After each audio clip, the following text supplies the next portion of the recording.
Pas kaq shumë viktimash, vrasjesh, dhunës dhe kolapsit të plotë të sistemit të sigurisë lind një pyetje. Çfarë tjetër duhet të ndodhë që Panço Toshkovski të jap përgjegjësi morale dhe të jap dorëheqje? Kështu pyesin nga LSDM-ja opozitare, të cilët kërkojnë përgjegjësi dhe dorëheqje të ministrit të punëve të brendshme, Panço Toshkovskit.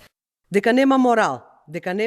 Se nuk ka moral, se nuk ka sistem. Qytetarët këtë ka kohë që e din, por viktimat po bëhen shumë. Shumë jetë njerëzore janë humbur, shumë familje janë shkatëruar, shumë tragjedi janë konfirmim se Ministria e Brendshme nuk po funksionon, as si parandalim dhe as si mbrojtje.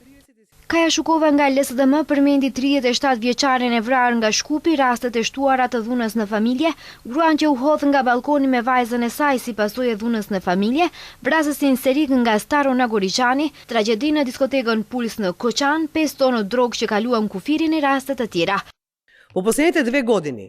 Kjo është dëshmi e kolapsit të plotë të sistemit të sigurisë. Sistemi është vënë në funksion të mbrojtjes së qeverisë, në vend të qytetarëve. Përgjegjësia bie drejt për drejt mbi ministrin Panço Toshkovski. Policia është partizuar me ndryshimin në ligjin për Ministrinë e Brendshme dhe është shndërruar në një instrument për mbrojtjen e grupit kriminal VMRO-s.